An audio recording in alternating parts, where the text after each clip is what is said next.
Welcome to my native plant feature. Today we're looking at Rattlesnake Plantain, a beautiful native orchid with silver-veined leaves. Hi everyone, welcome back to my channel. My name is Laura Watson, and in this video I am going to share with you my January featured native plant for my native plant series of 2025. And Frodo is joining in. And I'm going to share with you some of the illustrations I created, as well as some of the tips and tricks that you can use for painting leaves in watercolor that I used for this project. Rattlesnake plantain thrives in shaded forests, often in moist, well-drained soil under conifer trees or mixed woodlands. When I'm planning my native plant features, I like to use the app iNaturalist to research different areas and see what plants are growing there.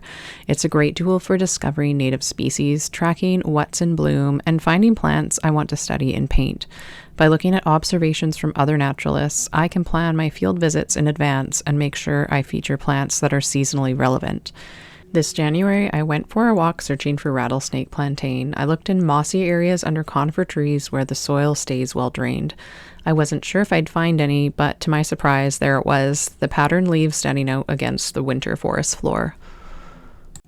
I also have some rattlesnake plantain growing in my backyard in some pots of bamboo because I rescued some from a weed pile last spring.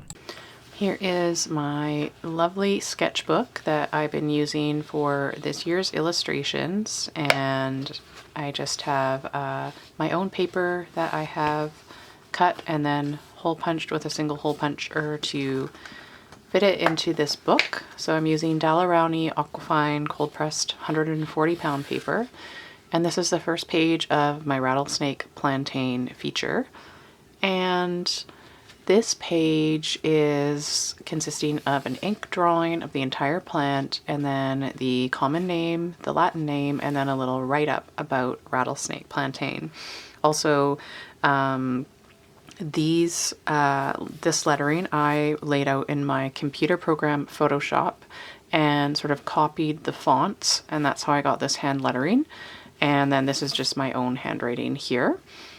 And then I added in a nice little washed background just to make this ink illustration stand out. And I used the green colors that I mixed up to paint the leaves to add in the wash. And my little write-up here says, Goodyera oblongifolia, also known as Western Rattlesnake Plantain, is a species of orchid native to North America. This woodland plant is recognized for its rosette of dark green leaves adorned with intricate white veining resembling the pattern of snakeskin. It thrives in shaded, moist forest floors, often among mosses and decaying organic matter. During the summer, it produces a slender spike of tiny white tubular flowers arranged in a spiraling pattern.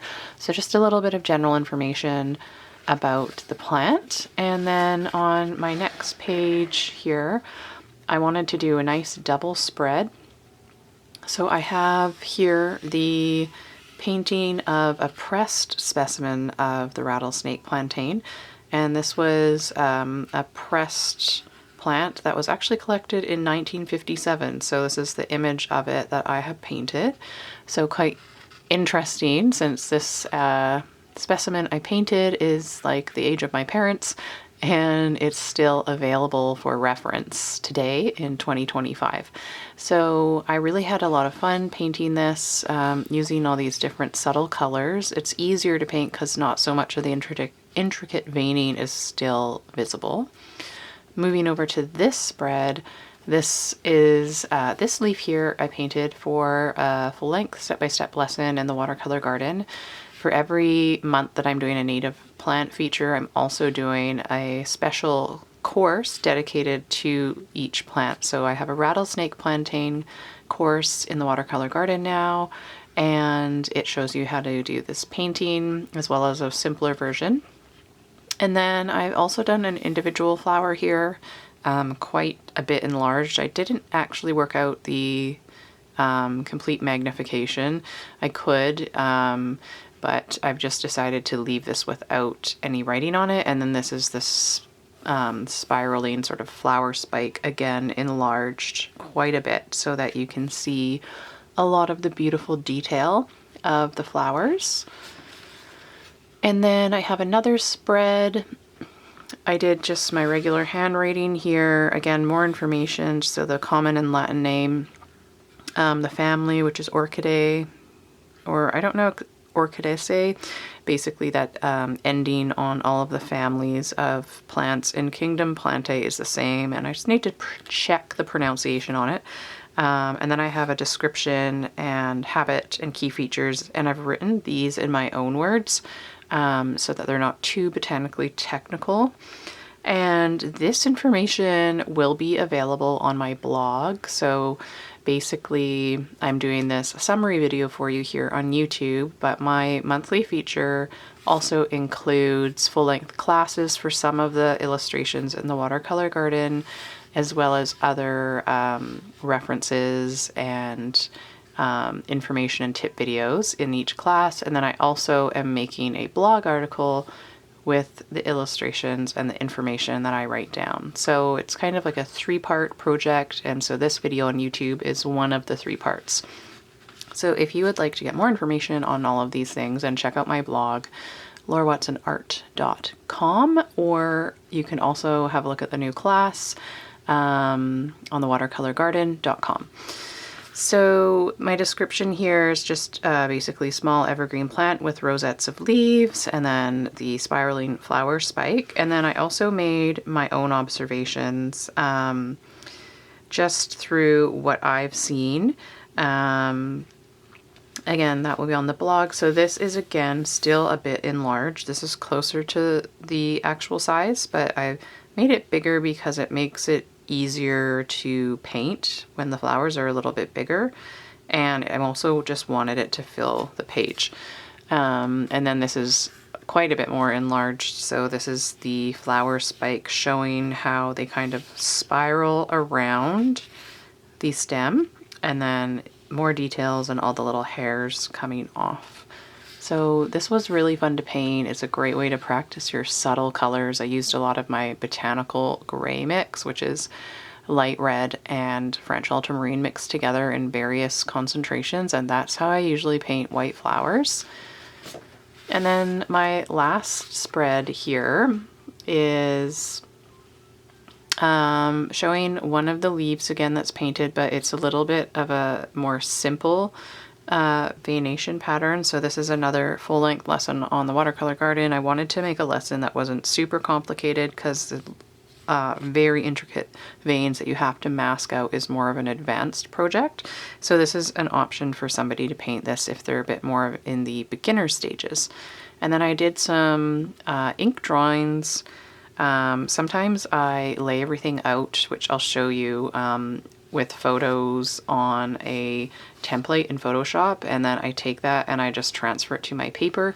But then also I do freehand drawing. So these are freehand drawings. I just kind of filled up the sort of edge of my paper. So I have the seed pods in ink, and then I have a flower, and then the leaf, and then also a flower bud, and then again the simple leaf here. This is a map that I made, and I actually haven't finished filling out the legend yet, but I will be posting this completed page on my blog. So again, you can have a look at that. By the time I post this video, the blog article will be up.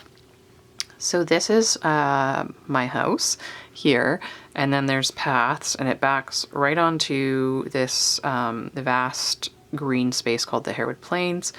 And these little lines are the roads and pathways, and then these lighter areas are all the meadows, and then the green is the wooded area. So I kind of went out this way, through this meadow, down this road, and then down this road, up this path into this meadow, and then right on the edge of the trees is where I found the Rattlesnake Plantain just a few weeks ago in January. So I wanted to kind of make a little map to show myself where I found it, so I can go revisit this in the summer and hopefully get some pictures of it while it's in bloom. So these colors swatches here, I'll write what each one is, and then the line and the dot, I'll also write it, so it'll be a legend that goes with my little map. And I'm not sure what I'm going to put here, but I will leave that as a surprise, and you can check it out on laurawatsonart.com. So here are my layouts using the photos and text that I put together in Photoshop, and then showing also my finished painting that I created from it. And I've always loved to see the reference photos that artists use and then what their paintings look like. So I thought I would show you each spread that I planned and then what my paintings ended up looking like in my nature sketchbook.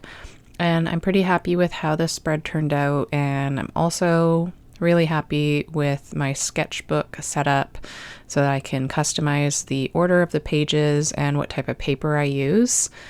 And I'm really excited to start the next feature, and my February native plant feature is going to be wild ginger, so stay tuned for that. And this is just the last page here that is not really based on a reference photo, but again, it's the map that I'm just finishing up. I just wanted to pop in quickly to ask a favor of you. I would love it if you're enjoying this video, if you subscribe to my channel. A lot of the analytics that I read on the back end of this channel say that most of the people that come and watch these videos are not yet subscribers. So if you like this content, then please do like this video and subscribe. It really helps my channel, and it will enable me to make more content like this for you to watch for free. Here are 3 tips for botanical illustration with watercolor that you can use in your nature journal. The first one is to use a bobby pin to apply masking fluid to small, delicate areas.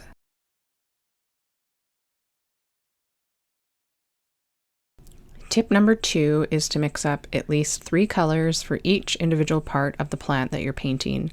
I usually mix up a lighter green, a mid-tone green, and a darker green for every part of the plant. So that means each part of the leaf, every stem, and each flower. And this will allow you to make sure that you have enough color variation to create a more realistic looking plant. And from those 3 colors, I often create quite a few different tonal variations by adding different amounts of water to those 3 hues. And that's how I get my realistic looking leaves.